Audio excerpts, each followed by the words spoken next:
We are back. Welcome to the Leadership Launchpad Project. I'm Rob Kalwarowsky, and as always, the yang to my yin. Out of Toronto, Susan Hobson. Susan, how are you? I am fabulous, firing on all cylinders this Friday. We were just talking off mic about how busy it is here in January, but in a really awesome way, right? We are seeing all these leaders coming to the table, fired up too, ready to get at this whole impact game this year and make sure that they make it count. So I got to say, it's infusing me with all kinds of access passion this week. So I'm excited for this show. Let's get this party started. Yeah, let's get this party started. And I just want to, obviously we start off with quote, but this week I want to actually start off with a statistic. And so we've been talking a lot about purpose with a lot of our leaders recently, and especially this year when we're talking about, how do we retain and even acquire talent in the marketplace. And I was looking at this Randstad Workforce Insights survey results yesterday, and they surveyed 35,000 working adults. And basically the stat said that 57% say that their job fulfills their need for a sense of purpose, but 54% said they would quit a job if they didn't feel like they belonged. So and then the other side of it, 42% said they would not work for a business whose values don't align with theirs. So as you're interviewing folks or as you're working with folks, it's incredibly important to be led by purpose and values and act in accordance, as we talk about a lot on this show, because otherwise your folks are going to walk out the door. Yeah, no kidding. And I even would go so far as to get curious about whether or not you can really be on a purpose-driven mission if you don't feel like you connect and belong to the community or collective, right? That you're on a mission with. I gotta just plant that seed and see what our experts have to say, because I kind of feel like they're going to want to weigh in on this. But let's introduce them first, shall we? Absolutely. So we have Leanne and Al Elliott, who are the hosts of the Truth, Lies, and Workplace Culture podcast. You can check their podcast out, obviously, anywhere this is available, but also truthliesandwork.com. Al, Leanne, how are you? Great. Thank you. Yeah, really good. Thanks. Yeah, thanks very much for inviting us. We're very excited. We're British, though, so I'm not sure we've got quite as much enthusiasm as you guys have, though.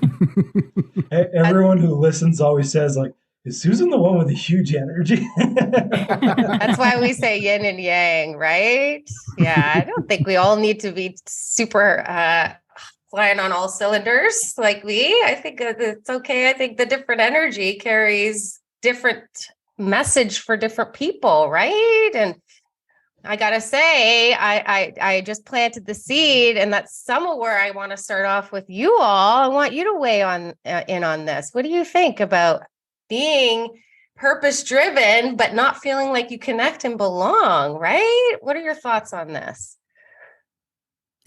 Purpose is really important. I think both as a leader to experience purpose in your business and to create and inspire that purpose for your teams as well. It's one thing we look at a lot at Oblong, which is our consultancy and one of our main tenets of culture that we talk about. And we talk about culture in a way that leadership can provide this. I think sometimes culture can seem a bit intangible. So we talk about it in things that leaders can provide. And the first one that we ever talk about is reason. And that is, as you said, what is the purpose of your business? What is its mission? What values underpin that? Does it resonate with your people? And do they understand their role within that mission delivery? Well said. Anything to add to that? Or you feel like... I think Leanne's covered it all. I mean, as we say in our podcast at the beginning of every episode, is that Leanne's the expert. She's a business psychologist. I'm a business owner. So I almost, like every episode, I learn something from Leanne. So it's a great dynamic. But if you're asking me complex questions about people, then this lady's definitely the one to ask. Well, that's maybe where we'll go next. Why don't you plug our audience in a little bit more to the mission that you all are on? as this dynamic duo? Sure. As you nicely introduced, my name is Leanne Elliott. I'm a business psychologist and co-host of Truth, Lies and Workplace Culture. I'm passionate about creating environments in which people and businesses can thrive. I don't think it has to be one or the other. I think it's about creating an environment where both can thrive equally and sustainably.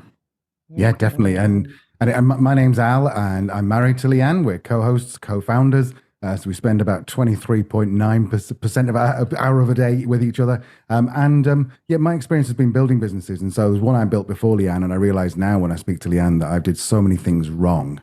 So it's kind of cool. So when we do speak on the podcast, and it just in general, there's so much that I learned from Leanne that she goes, right, okay, this is the science behind it. And I look and go, right, how can that can be applied in a practical way to a business rather than just, this is a nice to have. Like, no, we can actually do it. And these are the steps to do it.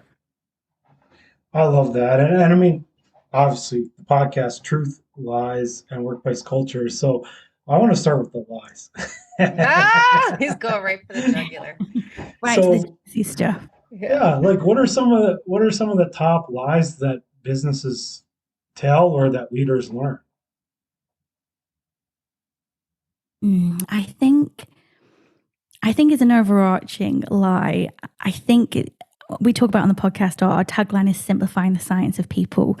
And I think there's actually a bit of a lie in that people are complex beings, but creating environments that support them in which they can thrive isn't actually that hard, but it takes intent and it takes commitment. So I think that's probably the overarching theme of the podcast. But in terms of, I think, picking a current example, I think for me, I was really, it made me, I don't know if I laughed or cried about it, probably a little bit of both. But I think when we saw the quiet quitting phenomenon come out, and it was very much pinned as something that the Gen Zs and young millennials had invented, that's a lie. That's a lie. Let's blow Quiet this one up. quitting, disengagement has been around for decades. It's been a multi-billion-pound problem for decades. Yeah. This is not new. So that'd be my recent lie, I think. Yeah, I think mine's maybe a little bit more sort of ethereal in that I think that work doesn't have to be work. And I think that's probably one of the big lies is that if you go on like Reddit or something, there's a few subreddits called anti-work, and it's all about how people can get away with the absolute minimum. And I think that's probably the very, very minority of people. Most people who have a job that they enjoy, like you've said before, they've got a mission, purpose, they've got reason to actually do it. Of course, it's going to be difficult because, everything that's good is difficult. But it doesn't have to be something that you go, oh my God, I have to go to this place again. There'll be some days like that, of course. But most on the whole, work doesn't have to be work. It should be something which is a creative outlet for you if you're in the right role and you've got the right reason to do it. Yeah, I think, as you say, work should be something that can provide you with energy as well as taking energy from you under certain circumstances. Yeah, nicely summarized. And one might say that you can't be energized, right, and sustainable in anything that you pursue if you don't have a sense of meaning connected to it. Would you agree with that?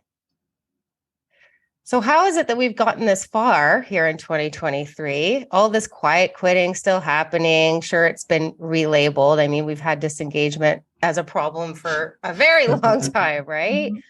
But why has it taken us this long to even start to consider purpose in the context of business? I think it's a really good question. I think for me, if we bring in the employee engagement example, particularly in the UK, the main work around that was done in 2008 through the McLeod report, which I'm sure you're familiar with. And that coincided with one of the biggest financial crises we've ever seen globally. Yeah. So I think while the intent was there, in the late noughties, the economic environment we were in didn't facilitate that conversation as a priority. Work was harder to come by. People were just, keen to keep hold of their job, to facilitate their lifestyle, look after their families. So I think as a priority, the timing wasn't quite right. And I think as the decades gone on, ended by the pandemic, that's really started to shift how people are connecting with work. Yeah, definitely. I think people are they've got a different, there's not only all of us as a collective, world have got a different way of looking at work these days since the pandemic, where we have looked at things and said we can work from home, what are our priorities in life, et cetera, et cetera.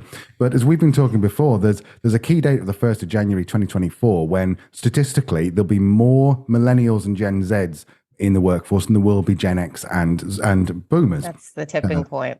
Exactly. And so at that point, we have to start looking at what Gen Z and millennials want out of work, because they are literally the future.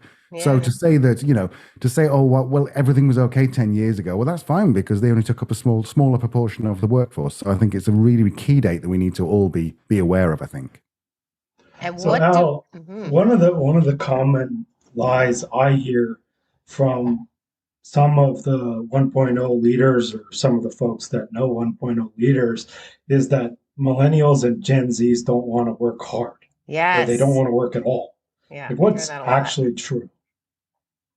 We've had a couple of really good guests who've studied, in fact, one particular lady who's coming out in about 2 weeks' time, and I'll give you the link for the show notes when it's produced. And what she's studied, she's basically a work futurologist, and she's studied everything. And she's basically said, look, the problem with Gen Z is and it's not the problem with Gen Z, but the problem with looking at the way the Gen Z is compared to the way that Gen X was, and boomers, particularly boomers and Gen X who've looked up to boomers as their sort of work role models. I'm a Gen X, so my father is a boomer, and the way that he worked was he got his head down, he didn't care, and he was clearly burnt out many, many times, but he just got on with it.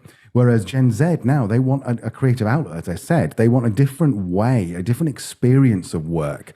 And so it's so difficult when, particularly Gen X, which I don't know what your definition of Leader 1.0 is, but if Gen X might make up the majority of leaders, then we are looking at the way that our parents worked and the way that we were told to work. And now this is so almost diametrically opposite.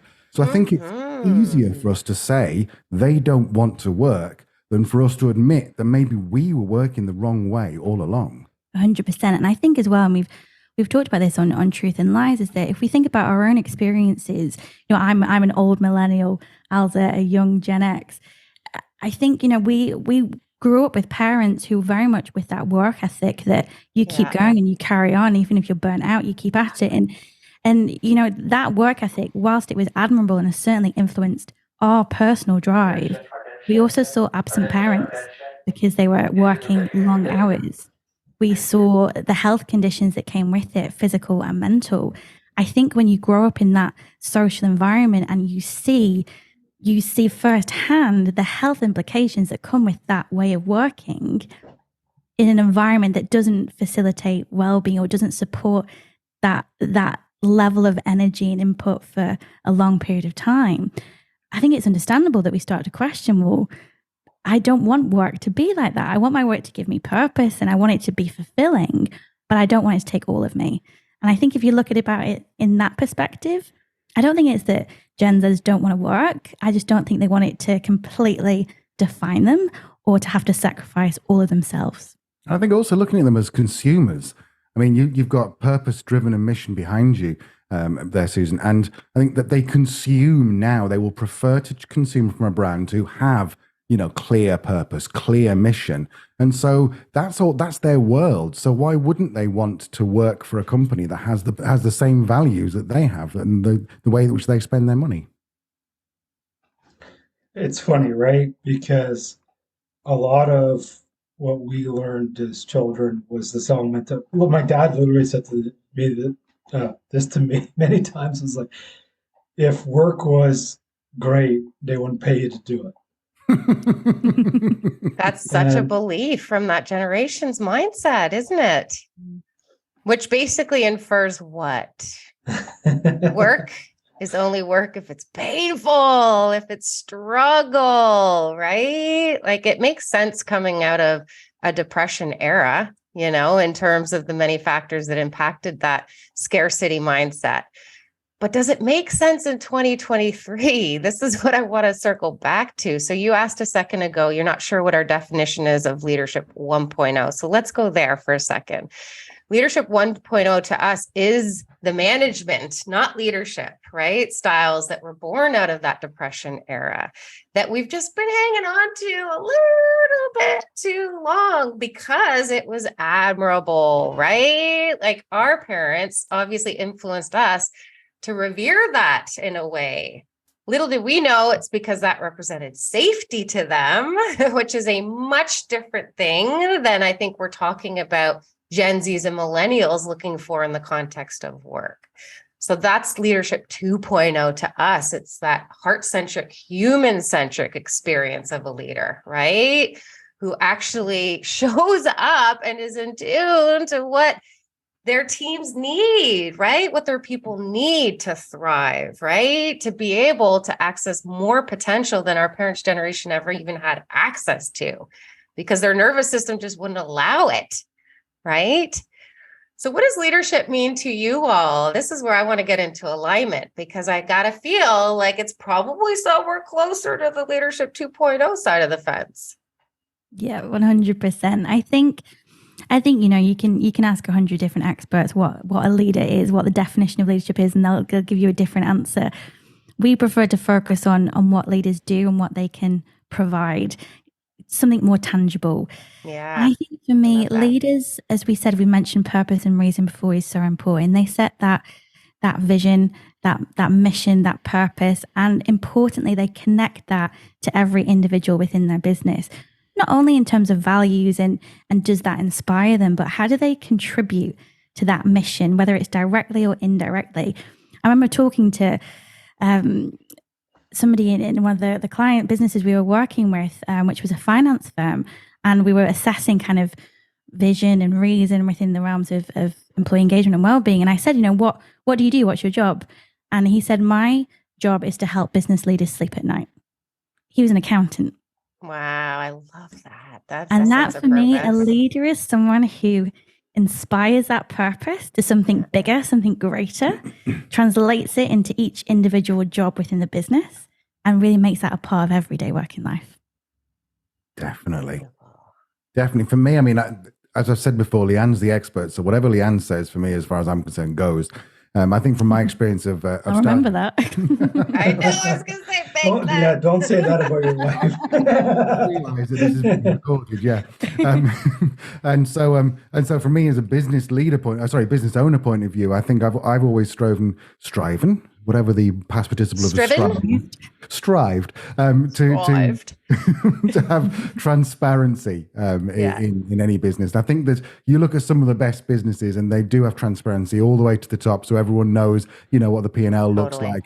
I think it's no secret that I was bankrupt because one of my first businesses didn't go well, and I was telling everyone every day, look, we've got this much money in the bank, so we need to go and sell this tonight. So when someone ring up and order some drinks from us, because we were a beer delivery company, then people were selling ice, which was high margin. Whereas if I just said sell ice, they'd be thinking, I'm not putting more money in his pocket. So I think transparency is so key and so easy to do these days.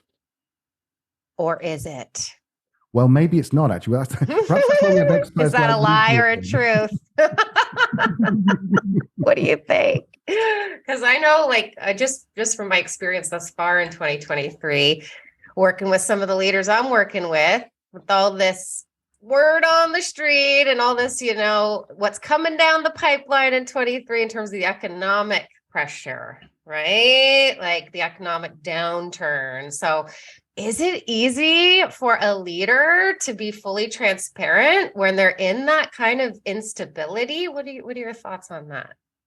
Well, I'll kick off because I was the one who said it was easy.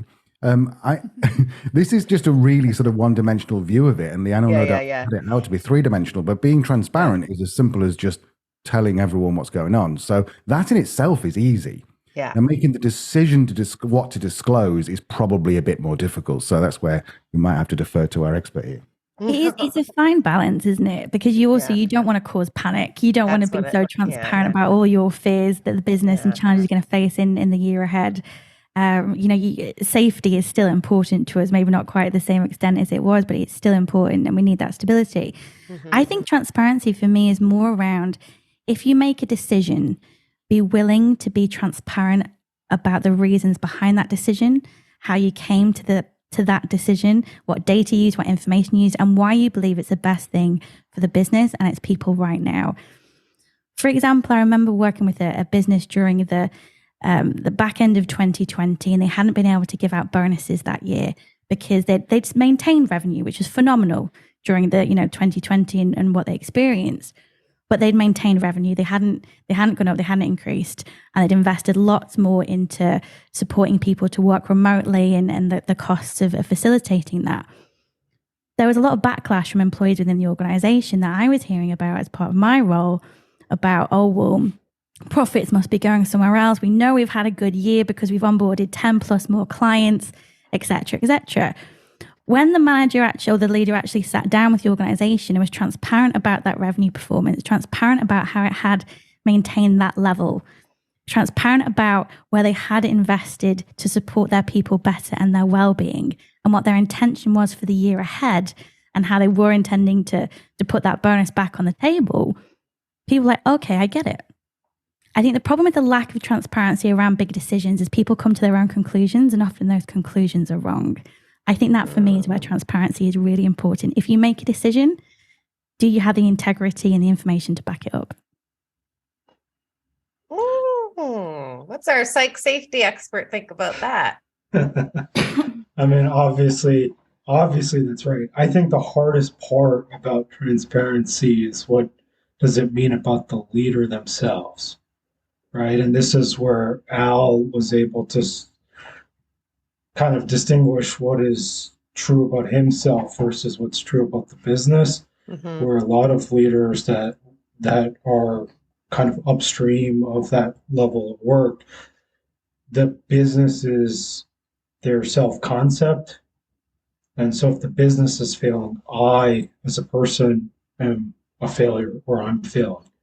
And that's where we shut down, and then it becomes this element of like, I can't tell you the truth. Oh, everything's wonderful. Yeah. Right? And we're just running around trying to basically save ourselves from that pain. Yeah. And there's an element of shame, I think, to a lot of this. If business isn't going up, then and I mean, psychologists who are close to me have told us that shame is one of the most dominant of feelings you can have. And so, the shame that things aren't going well stops you from wanting to share that. But I think that personally for me, that's more the more reason to share it, because it just diminishes that shame, because then everyone knows.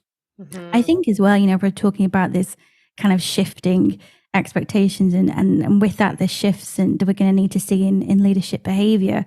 We know that shame as a feeling is what sits behind burnout, what sits behind poor mental health in leaders. The less we're transparent with ourselves about those feelings and trying to be tough and trying to be strong and hold it all in, ultimately that's not going to do us good in the long term in terms of our mental health and our own risk of burnout. And what's interesting as well with the teams we're talking to at the moment as part of our research, employees are looking for leaders that are investing in their own well-being and their own mental health. They want to see that role modeling behavior. So I think there is an element of being vulnerable as a leader doesn't come easily.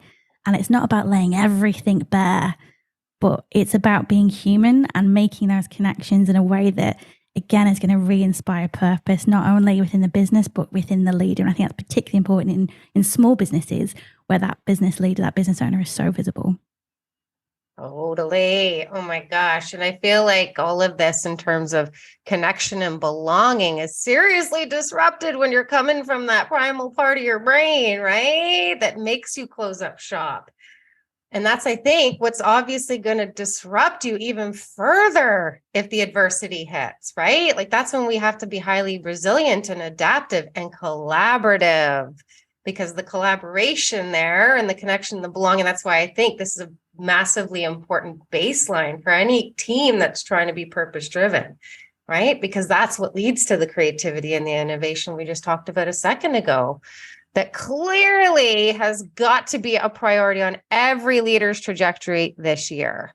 But that's where I want to go next. What do we feel like, based on the current state of leadership and some of these external factors that we just, aforementioned, what do we think leaders really need to be making top priority of this year in 2023?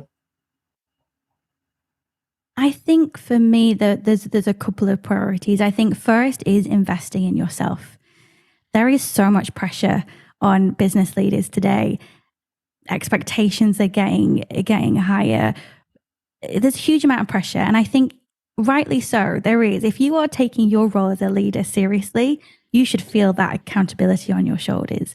Equally, it's important that you find time to prioritize yourself, whether that is investing in your own well-being, whether it's engaging a coach to support you, getting that support around you that you need, whether it be internal to your business or externally, is so important. We say a lot, you need to put your own mask on before you help somebody else. So I think that's the first thing, is invest in your own well-being, your own development.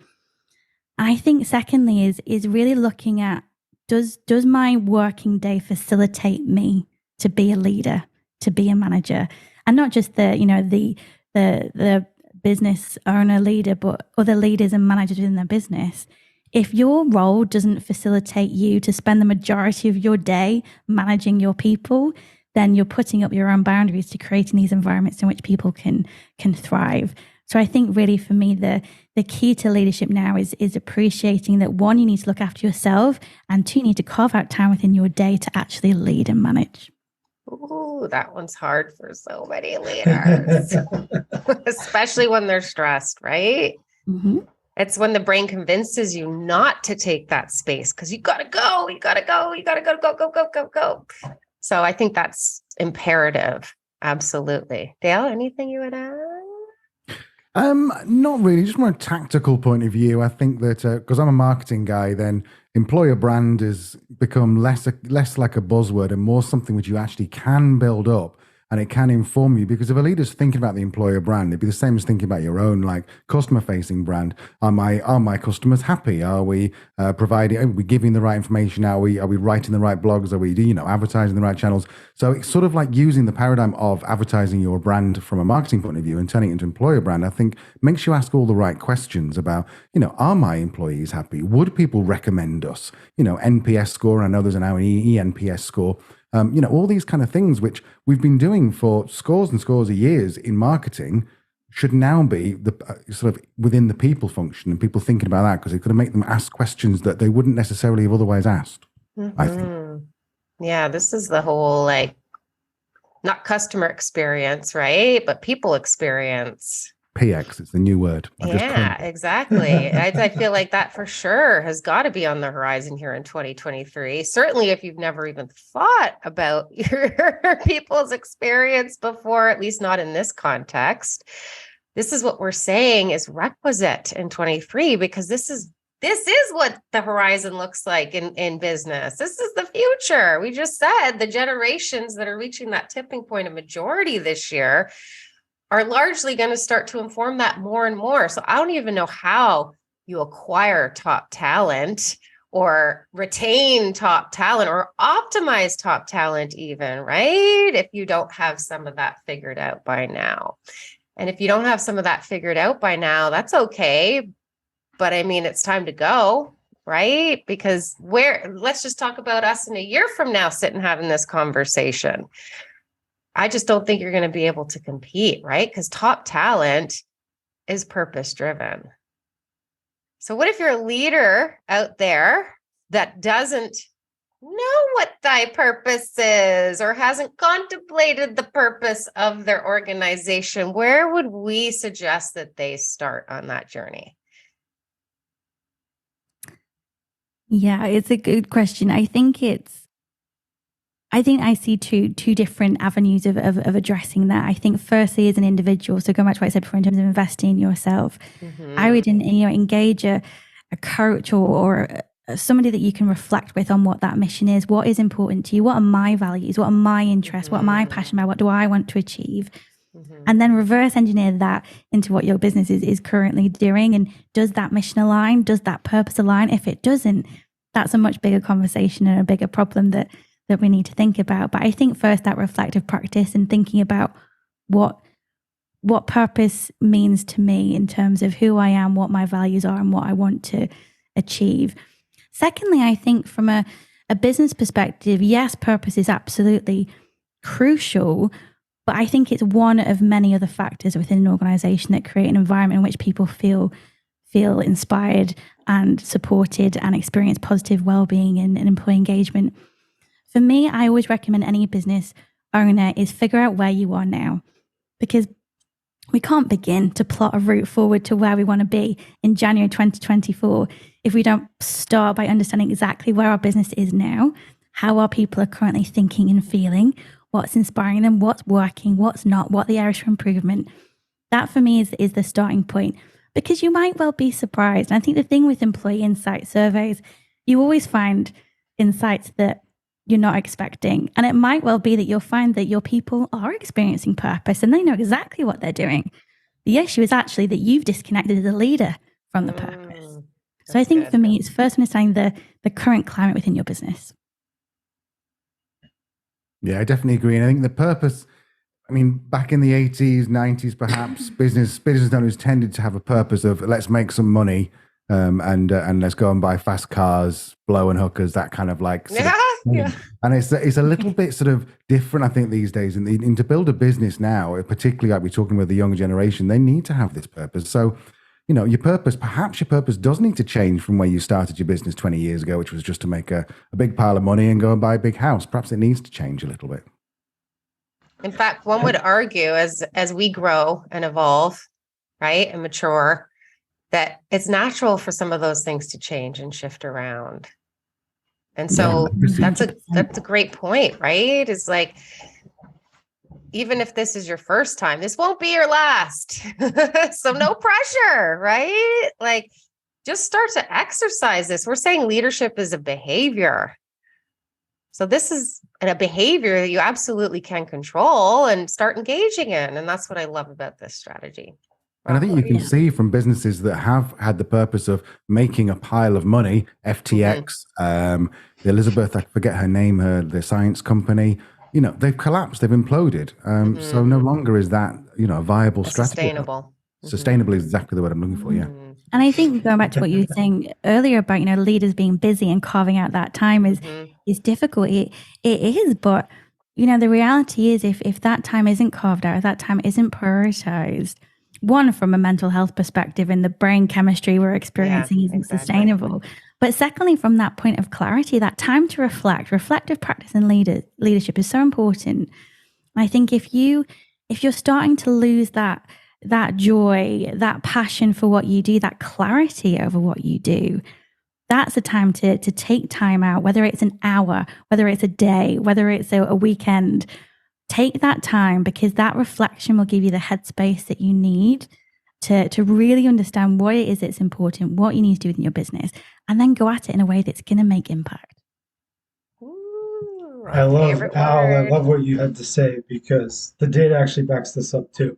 So 77% of people say that an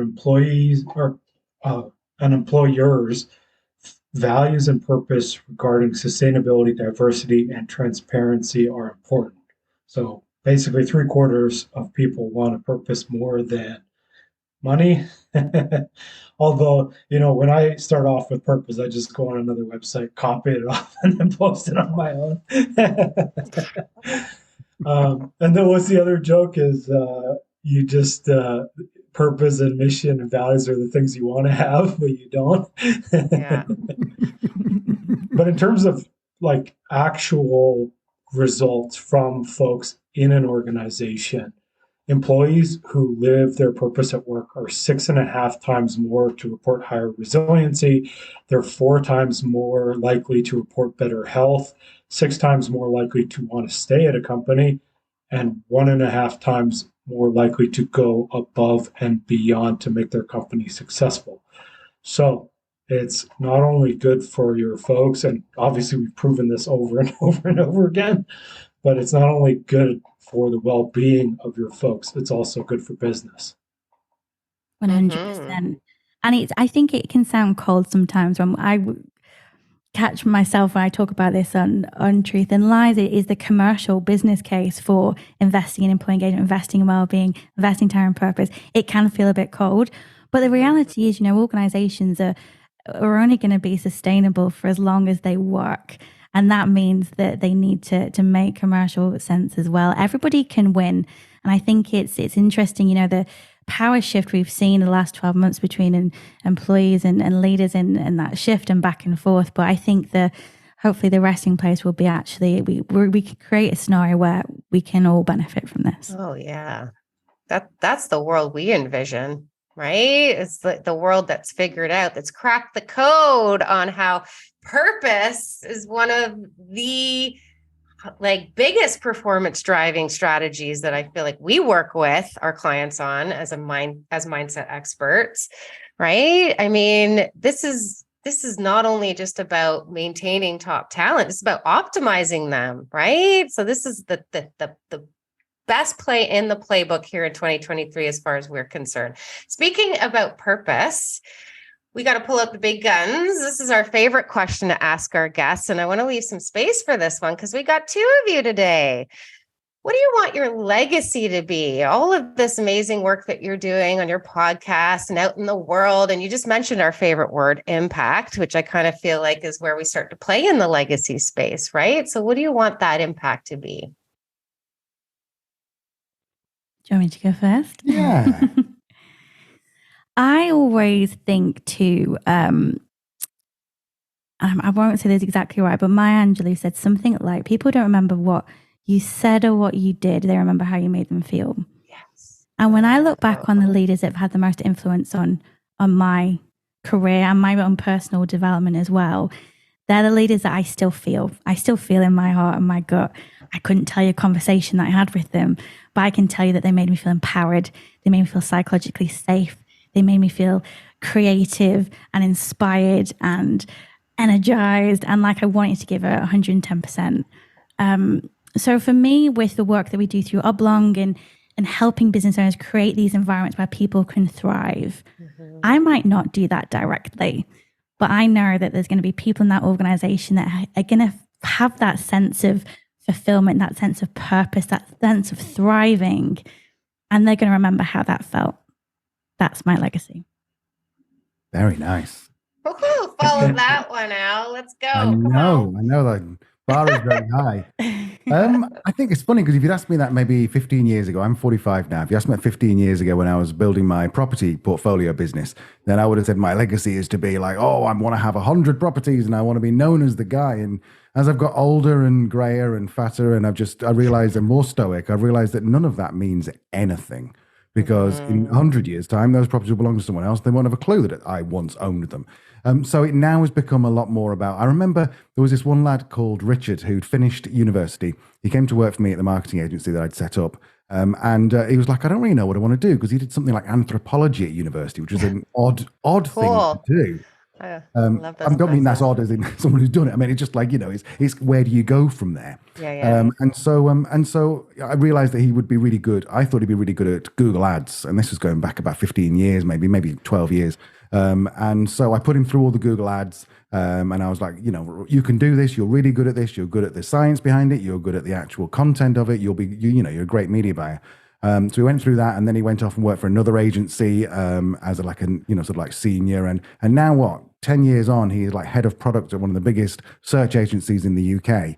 And even if nothing else, even if I don't impact anyone else, I'm like, look back, and he's such a nice lad too.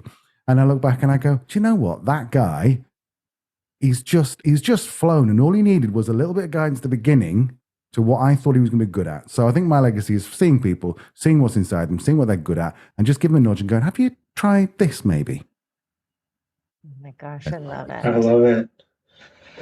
Obviously, folks out there, if you haven't yet, hit subscribe to the Leadership Launchpad Project on your favorite podcast platform. And where you're on that favorite podcast platform, search for The Truth, Lies, and Workplace Culture and hit subscribe as well. And if you want to learn more about Leanne and Al, we've put their LinkedIn bios in the podcast notes, as well as you can head on over to truthliesandwork.com to find out more stuff there. And then for us, obviously, head on over to elitehighperformance.com. We have some stuff on finding purpose called the Purpose Playbook. And we also have a bunch of other stuff for leadership development, like safety, conflict management, and more. Susan, is there anything you want to leave our folks with today? I just can't imagine starting on a better note here with this interview. Thanks for bringing all of your sage wisdom to the mic today, especially as it pertains to this purpose topic. We are very, very certain that this year is going to be all about this very topic. So I know that this show is going to feed and inspire so many people. Thank you so much for having us. It's been a pleasure. I love it. And for me, I think where I want to leave folks is similar to what Al had to say before. When I was younger, purpose for me was achieving bigger and bigger goals. And often when I achieved those goals, it was like this moment of confusion where you were like, oh, is that it? And I think a lot of high achievers end up in that cycle based on how we were raised. And the biggest key is once you do that reflection, once you do that self-work with a guide, you can start to unlock these different feelings of happiness and fulfillment and change the way your life has been. So that's where I want folks to be. Leanne, Al, thank you so much. Everyone listening, thank you so much for listening, and we'll see you all next week. Bye, everyone.